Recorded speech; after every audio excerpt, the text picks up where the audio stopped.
because she came here so young. So I know that there was a direct connection for her, specifically because she had lost the language. We had come so early. I still spoke the language because we came with the woman that kept us. My mother brought us because she was coming here, and my father was going to stay in the Gambia. So for me, I kept the communication levels open and Wolof, and I never strayed from the Gambian community. In Atlanta, there's a very, very strong Gambian community, and my mother was an integral part of that community, and my father, with the work of AAPRP, Brother Mukasa, a lot of Gambians were actual members of the All-African People's Revolutionary Party. There was even chapters in the Gambia. So there was this hunger, I think, specifically for her, being that she had lost the language. There wasn't a really strong personal identity to who she was. And I think that hunger began to well, you can't quench hunger. That thirst began to be quenched when we returned. I've been taking young people to Gambia since 1994. There was an organization that I co-founded called the Youth Task Force. We had the Pink House right here in West End a long time ago, Oglethorpe, I think that is. And so we created a program, an exchange program called Students Worldwide Organizing for Power. And through that project in 1996, Maya came, but in 1994 it began with Sister Bahati in Savannah and the Harambe House, and this SABE was the Southern Association of Black Educators, and they would do these annual camps for young people, leadership camps, and these were like New African Scouts type camps where we learned about our African identity, but we would train military style, like Black Panther style. We would have to wake up early, 6 o'clock in the morning, go run on the beach. We would count in Swahili. You know, we would meditate. We would learn about African spirituality. So there was this connection through these programs, and it was blooming and blossoming in us. So in '96, when we went down there and we reconnected, I had gone in '94, and we left, I think, in '88 to return here. When we reconnected with Maya, I don't think my mom was on that trip, but when we reconnected with Maya and my father and all my family was there, the perception that she had of Africa from when we left, it was blurry. But when she became as a high school student, I believe she was in high school at the time, everything changed because it was like a reality check. It was like, well, you know, all the things that I barely remember and the things that I see makes it even better because we had a very good life in the Gambia. We went to the best schools. We come from a very strong family. Our family members were ambassadors, etc. So we were we were spoiled children. We didn't really know struggle until we came to the United States because my mother at that time was here without my father, and trying to send funds from Africa to America is not really a reality because of the dynamics of the breakdown of the dollar to the dollar C or the dollar to the CFA, which is in Senegal and other French colonized African countries. You know, so I think that began to brew something in her. And also being a part of organizations like the New African Scouts and the Malcolm X grassroots movement as a child. You know, we were constantly, and again, these trainings, another organization, 21st Century Youth Leadership Institute. And the reason why I mention these institutions is because outside of what our children learn at home, when we put our children in these institutions where they're being groomed by principles that promote Pan-Africanism, that promote a Black African God thought, whether it's through Rastafari or institutions like the Hebrew Israelites or the Shrine of Black Madonna or Black Islam, you know, it embeds something in our children. It gives them a stronger hunger and a stronger thirst to know who they are and to dig for who they are, whether it's through traveling or books, etc. So I think the straw that really broke the camel's back was getting to know the cultural norms. So one of the things that I did in 1996, not only did my sister come along, but I had 5 Spelman students and 5 Morehouse students. And at the time, I was a part of a group called Nzinga, which was the African Rites of Passage group. So, you know, here in Atlanta, growing up in this community, African rites of passage has been embedded in us from so many of the leaders in the West End community, Decatur, the cultural community, the Black nationalist community, etc.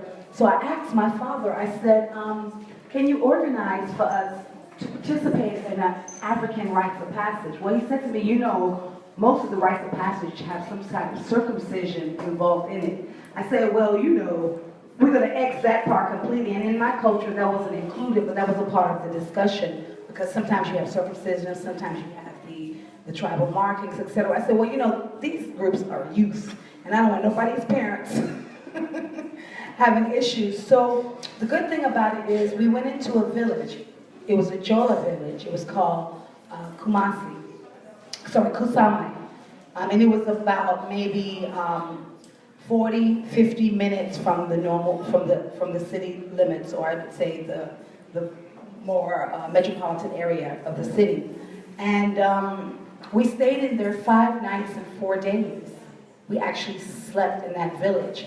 And can you imagine 5 Morehouse students and 5 Spelman students coming from very middle class, cushion backgrounds, going to Africa for the first time, staying in a village, going through an African rites of passage, and my sister being the youngest for 5 nights and 4 days. It was life-changing. By the time we were going to the village, we were fighting over water. By the time we were coming back, we were sharing water with each other. It was a very humbling experience. And I think that was a real change for my sister, for myself, for everybody that came. Spiritually, it also changed us because we saw things that we had never seen before. And I can't speak specifically on those things because we were told we couldn't. But it really, like I said, it opened the eyes for everybody. And I know that everybody on that trip who came, their lives changed forever. So I think that really began her journey to wanting to reconnect, and also the lifestyle. I mean, I don't need to be like this. The lifestyle was so much better than what we were dealing with. The racism wasn't there. It was the same thing when I started going to Jamaica. I just fell in love with it because it was like Atlanta. But Atlanta is still in the middle of the belly of the beast. When you go to an African country, whether it's a Caribbean country or you go to an African country on the continent, it does something to your psyche. It does something to your soul when you see your people on money, when you see your people on large billboards everywhere.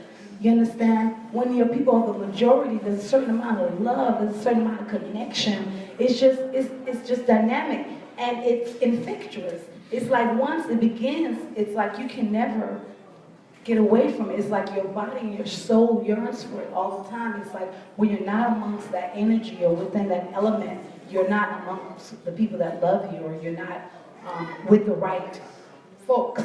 And it doesn't have to necessarily be in a particular place, because that energy is not defined by boundaries, because that energy is right here in Africa. It's like they say, I mean, right here in this room, it's like they say, you can take the African out of Africa, but you can never take Africa out of the African. So it doesn't matter where we are. We could be in Atlanta, in West End, we could be in Kingston, Jamaica, we could be in the Gambia, West Africa, in Ghana, in South Africa, in Brazil, you know, in the Latin communities, you know, in Peru, Brazil. It doesn't matter. As long as we are who we are, we're always connected, because we are melanated people. We're people of the earth, we're people of the soil, we're the original Kushites, the original Egyptians, and we've traveled and been here for centuries and centuries. And those of us that have come into the light and know who we are, our journey has allowed us to continue to spread and blossom and create those environments where we can feed the knowledge and spread the knowledge and groom and heal, because that's the biggest issue, is the healing. So let me go back. So I think, I think is a big thing for my sister, because my mother was an environmentalist, and she fought on the battle for environmental justice and against all social injustices. And I think she went to Hampton, and then she went to Southampton in England and got her master's.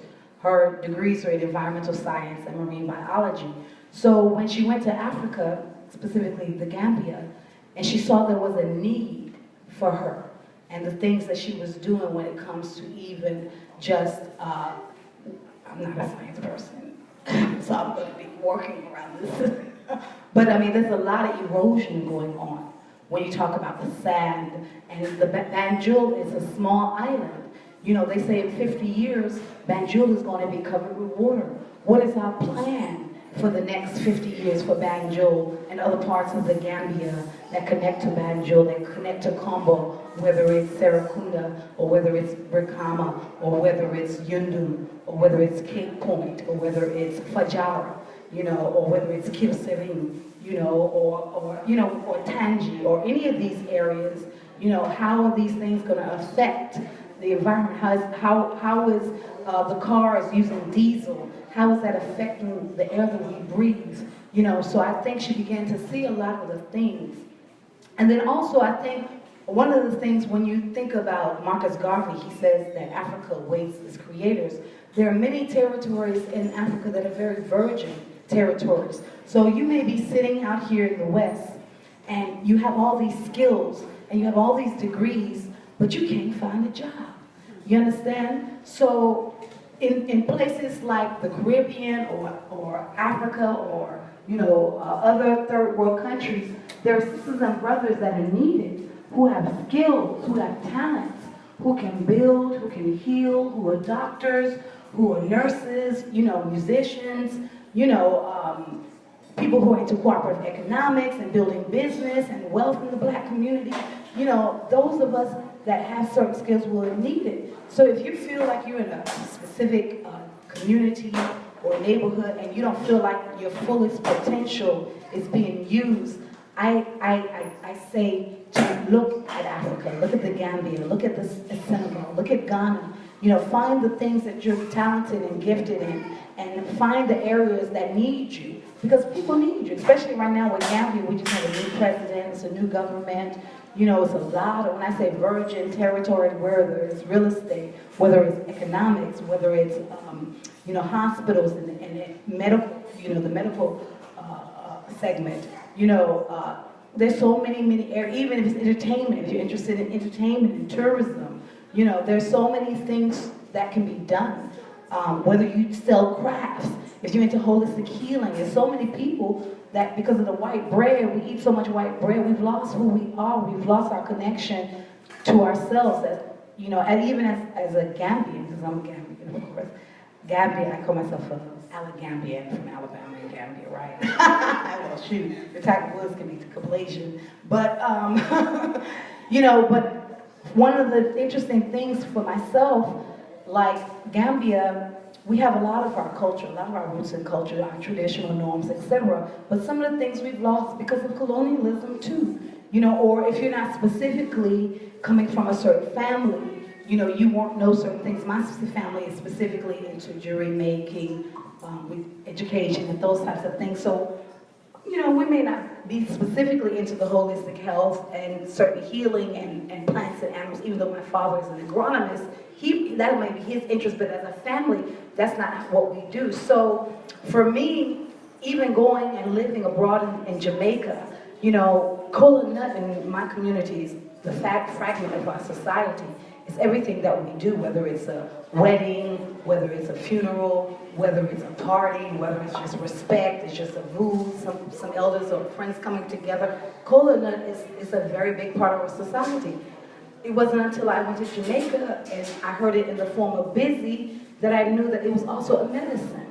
You understand what I mean? So there are parts of ourselves that Africans in the diaspora have retained. You understand? And that's why the connection and the bringing of the puzzles are so important, because the things that many of us who were brought through the transatlantic slave trade have kept and retained, maybe some of the sisters and brothers on the continent have lost because of the influx of colonialism and trying to take us away from our African selves. But at the same time, there are things that are there. So what I am saying is that there is always this connection needed between us as African people, regardless of where we reside and regardless of where we may be born. I think also, too, a great thing for Maya was that she had a very strong economic foundation.